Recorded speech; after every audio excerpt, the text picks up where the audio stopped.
Hey guys, how are you? Hopefully we met in clinic at some point in time. If not, I've made this video for many of our patients to have access to so they understand how we're thinking about sleep and how we're thinking about specifically breathing during sleep. If you're seeing this video, most likely you've purchased this mild sleep apnea kit, snoring kit that we've put together for patient convenience. And just to give some context, this kit has 4 different components in it. And in this video, I'll be talking about how these things can all be combined to help you breathe better and hopefully, therefore, sleep better. Okay, so I'll go ahead and minimize my screen or minimize myself and we can jump right in.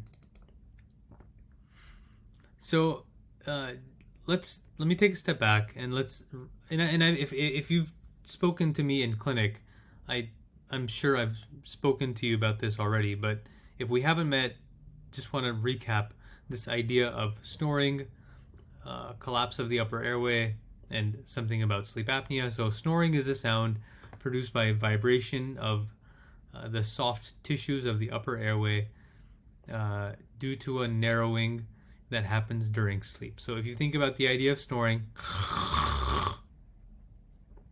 like the tongue has to fall back and cause some kind of narrowing or collapse of the upper airway. If you try to snore with your mouth closed, it's a lot harder to do that. But it's still possible, but it's harder to do that. But even if you're trying to do that, the tongue and the upper and the soft palate have to fall backwards. And so a blocked airway or a near blocked airway is an airway where snoring can happen, where sleep apnea can happen. And an open and patent airway is an airway where these things typically do not happen. So in this video, I'm going to talk to you about what are some frameworks to have when it comes to thinking about reducing the burden of snoring and hopefully sometimes reducing the burden of sleep apnea. Let me get this out of the way as well. So the way that I like patients to think about this and the way that I think about this is, let's help you breathe better through your nose, and let's also help reduce the amount of airway collapsibility. Okay? What is in this kit are things that will help you have better nasal breathing during sleep. The tools that are in this kit help reduce the amount of nasal resistance and improve nasal airflow, either by mechanical stenting, or you can also get over-the-counter sprays that improve nasal clearance, that reduce nasal inflammation. Whether these are steroids or saline sprays, these can also be very helpful in allowing one to breathe better during sleep through their nose. The other component of this is keeping the mouth closed. And you'll see that there's some mouth tape in here. And then the last component of this is focusing on the strength of the tongue. And as you recall, the tongue falling backwards it can be a big driver to collapse of the upper airway. So the first thing in here is myotape. This is a medical grade tape. I like this design over some of the other designs because one can still breathe through their lips and it does not really cause a sense of asphyxia, assuming one can breathe through their nose. There are different tapes online that are more aggressive. And they work very well too, but this is good for someone who's a beginner because one can still open through their lips if they feel that they need to. The way I recommend to use this is wear it, 30 minutes or an hour before bed the first time. Just make sure that you can breathe well through your nose. Get used to keeping your mouth closed. Get used to this little bit of tension that is sort of on the side, and get used to breathing through your nose and then go to bed. You don't want to go to bed. You don't want to put this on and then go to bed and then feel like, hey, I cannot breathe, and I don't want us to set you up for failure. So my recommendation is put this on 30 minutes to an hour before bed. It might look a little bit funny. You might make someone smile or laugh, and that's okay. But the key is to keep the mouth closed during sleep. And if the mouth is closed during sleep, the tongue will be in a better position, and there will be better less collapse of the upper airway and better airflow of air going in during sleep. The second component that's in here is this device called nasal aid. There's two kinds of devices here. One is these intake nasal strips. Sorry about the order. The second is this device called nasal aid. The way this works is it sort of stents open the nares. So if you pull your cheeks to the side and see if you breathe better, or pull your nares to the side and see if you breathe better, those can be clues to seeing if this would help you or not. This is good because it doesn't have any kind of like a sticky tape.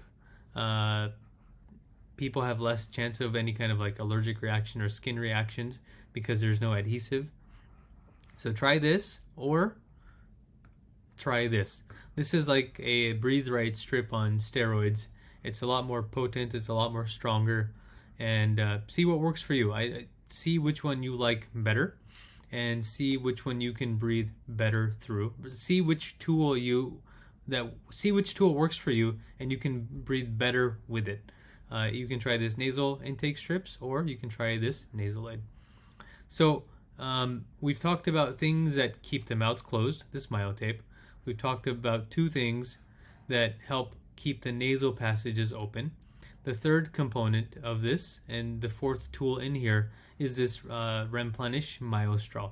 This is built on the foundation that the tongue falling backward, it's built on the foundation that the tongue is a muscle.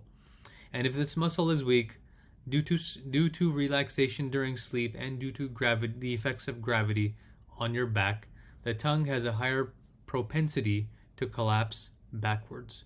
And if the tongue falls backwards, there's going to be more snoring and more apneas. So this MyoStraw is kind of like a physical therapy exercise straw for the tongue.